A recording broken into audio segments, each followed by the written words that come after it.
ආයිබෝවන් මාතලේ ගම්මඩුවේ පිහිටි ප්‍රධාන මාර්ගයට මුහුණලා පිහිටි අක්කර දෙකක වටිනා ඉඩමක් ගැන තමයි අද මේ කතා කරන්නේ. මේ සියලු විස්තර මම පෙන්වන නිසාත් කතා කරන නිසාත් හොඳින් ඇහුම්කන් දීලා ඔබට අවශ්‍ය නම් අපිට දුරකථන නම්තුමක් ගන්න පුළුවන්. ඔබ මේ දකින්නේ සම්පූර්ණම වීඩියෝ එකේ සාරාංශගත කොටස් කීපයක් විතරයි. ඉතින් සම්පූර්ණම වීඩියෝ එක නරඹන්න. මේ වෙන විටත් ඔබ අපව සබ්ස්ක්‍රයිබ් කළා නැත්නම් දැම්මම සබ්ස්ක්‍රයිබ් කරලා තියාගන්න. මොකද හොඳ ඉඩමක් ඔබට ඉතා පහසුවෙන් හොයා ගැනීමේ පහසුකම මේ YouTube නාලිකාව හරහා ඔබට ලබා ගන්න පුළුවන්. සුබ දවසක්. ඉතින් අපි දැන් කතා කරමු මේ අක්කර දෙකේ ඉඩම ගැන. මාතලේ නගරයේ සිට හරියටම කිලෝමීටර් 22කුත් රත්තොට නගරයේ සිට කිලෝමීටර් 12ක් දුරිනුත් තමයි මේක පිහිටලා තියෙන්නේ. ප්‍රධාන බස් රථ ගමන් කරන ප්‍රධාන මාර්ගය තමයි මේ ඔබ දකින්නේ. ඉතින් මේ මාර්ගයේ දකුණු අත පැත්තෙන් තියෙන්නේ සම්පූර්ණම ඉඩම. සාමාන්‍ය සුළු කන්දක් විදියට තමයි ඉඩම පිහිටලා තියෙන්නේ. මෙතනින් තියෙනවා ඉඩමට මාර්ගයකුත් ඉදි කරලා තියෙනවා. නමුත් දැන් කැලේ වෙලා තියෙන්නේ. ඔබට ඇවිත් ඉඩම පරීක්ෂා කරන විට ඒ සියල්ල දැක බලා ගන්න පුළුවන්. මේ ඉඩම අයිතිය තියෙන්නේ ලංකාවේ ප්‍රධාන පෙළේ ආයතනයකට. පුද්ගලික ආයතනයකට. ඉතින් ඔවුන් සංචාරක කර්මාන්තය වෙනුවෙන් පාකින් වලට වාහන නැවතුම් පළක් ඉදි කරන්න තමයි මෙන්න මේ කොටස මිලදී අරගෙන තියෙන්නේ. ඔවුන්ගේ තවත් අක්කර 18ක් තියෙනවා මෙන්න මේ සුද්ධ කරලා තියෙන විශාල ඉඩමට ඉහළින්. ඉතින් ඔබට අවශ්‍ය නම් අක්කර 18ක් සහ මේ අක්කර දෙකක් සමග 20ක් ලෙස මිලදී ගන්නත් පුළුවන්. මේ අක්කර දෙක විතරක් මිලදී ගන්නත් පුළුවන් ප්‍රධාන මාර්ගය අයිනේ. ඉතින් අපි දැන් මේ ඉන්නේ ඉඩම මැද හරියේ. ඉතින් ඔබ මේ දකින්නේ සම්පූර්ණයෙන්ම ඉඩම ඉහළට යනකම්ම තියෙනවා. මේ කැලේ වෙලා තියෙන කොටස සම්පූර්ණයෙන්ම අක්කර දෙකක ඉඩම. මේ සුද්ධ කරලා තියෙන ඉඩම අක්කර 40ක ඉඩමක්. මේ ළඟදි තමයි ඕන්නේ මිලදී ගත්තේ.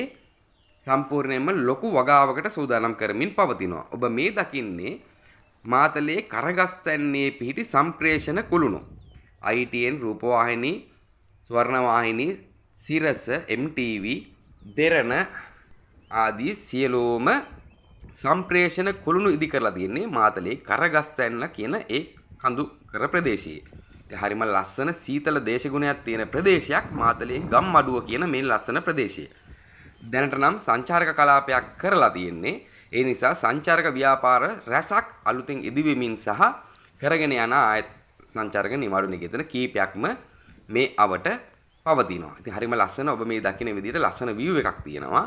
සහ සීතල දේශගුණයක්. හවස් වෙනකොට මීදුමෙන් වැහිලා යන සීතල දේශගුණයක් තියෙන ප්‍රදේශයක්.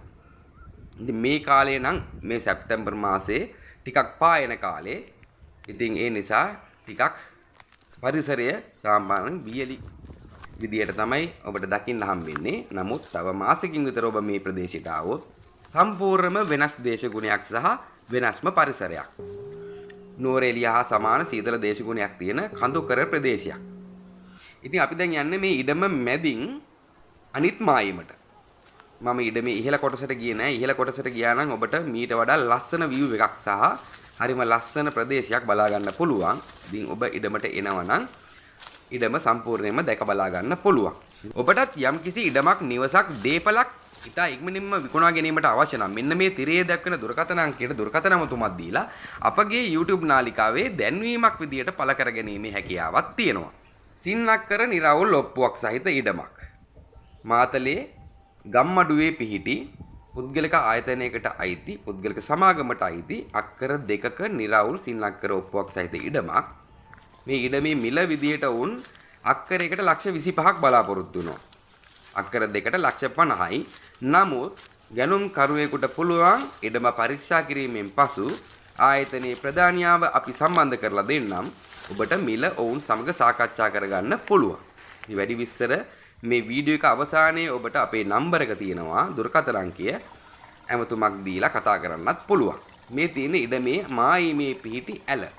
මේ සැප්තැම්බර් පායන කාලේ නිසා වතුර පොඩ්ඩක් අඩු වෙලා තියෙන්නේ. නමුත් හිඳින්නේ නැහැ කියලා තමයි මේ ප්‍රදේශවාසීන් කියන්නේ.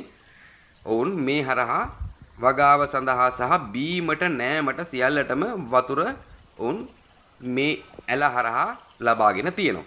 ඉතින් එය ඔබට මේ ඉඩම පරීක්ෂා කරන්න එන විට බලා ගන්න පුළුවන් බට ලයින් අරගෙන දාලා ප්‍රයෝජනට අරන් තියෙන විදිහේ මේ හරහා වතුර රජයේ හොස්පිටල් එකකටත් අරන් තියෙනවා. ඉතින් මේ ඉඩම ආසන්නයේම රජයේ හොස්පිටල් එකක් පිහිටලා තියෙනවා. ඊට අමතරව රෙස්ටොරන්ට්, බාර් ලයිසන්ස් සහිත රෙස්ටොරන්ට්, සංචාරක නිවාඩු නිකේතන, විශාල වගා කරන ලද ඉඩම් ආදී දැක බලා ගන්න පුළුවන් මේ ප්‍රදේශයේ ඔබ ඉඩම පරීක්ෂා කරන්න එන විට. ඉතින් මෙන්න මේ වගේ ලස්සන ඇලක් තමයි තියෙන්නේ. තව මාසෙකින් විතර ඔක්තෝබර් මාසය වගේ වෙනකොට වර්ෂාව සමග මේ ඇලේ මීට වැඩිය වතුර ඔබට දැක බලා ගන්න පුළුවන්. මේ ඉඩමේ සිට දඹුල්ලට කිලෝමීටර් 46කුත්, නුවර නගරයට කිලෝමීටර් 45කුත්, කොළඹ නගරයට කිලෝමීටර් 145කුත් වගේ දුරක් තමයි තියෙන ඉඩමේ සිට. හරිම නිස්කලංක දර්ශනීය ප්‍රදේශයක්. සංචාරක කර්මාන්තයට වගාවට නිස්කලංකව පදිංචි වෙන්න, ඒ වගේ ඕනෑම දෙයකට, සත්ත්ව ගොවිපලකට ආදී ඕනෑම දෙයකට මේ ඉඩම යොදා ගන්න පුළුවන්. ඉතින් යාබද ඉඩමත් විශාල ඉඩමක් දැන් වගාවට සූදානම් කරමින් යනවා. වගා කටයුතු කිරීමෙන් පසු ඔබට හරි ලස්සන ඉඩමක් බලා ගන්න පුළුවන් මේකේ යාබද ඉඩමේ. මේ ඉඩමට පිටිපස්සෙන් තියෙන LRC ඉඩම්, ෆයිනස් ඉඩම්. ඉතින් ඔබ එන්න ඇවිත් ඉඩම පරීක්ෂා කරන්න. මේ ඔබ දකින්නේ ඉඩම ඇලට එක පැත්තකින්. අනිත් පැත්තෙනුත් තියෙන පුද්ගලික ඉඩමක්.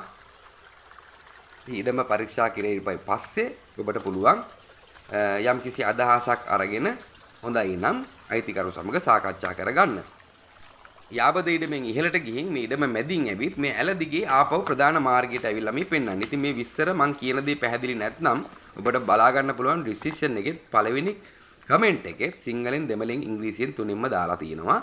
ඉතින් මේ නැවත අපි දැන් ඇවිල්ලා ඉන්නේ පල්ලෙහා ඇල අයිනෙන් ප්‍රධාන මාර්ගයට. ඔබ මේ දකින්නේ ඉඩම. ඉතින් මෙන්න මේ SR Lanka lands and Holmes දුරකථන අංකයට 077 අංකයට දුරකථන ඇමතුමක් දීලා වැඩි විස්තර දැනගන්න පුළුවන්. ඊට අමතරව අපිව සබ්ස්ක්‍රයිබ්ස් කරලා තියාගන්න. මෙන්න මේ පෙන්නලා තියෙන SR ලංකා ලෝගෝ එක ක්ලික් කරලා ඔබට අපි යාවත්කාලන කරන වීඩියෝ පහසුවෙන් නරඹන්න පුළුවන්. බොහොම ස්තුතියි.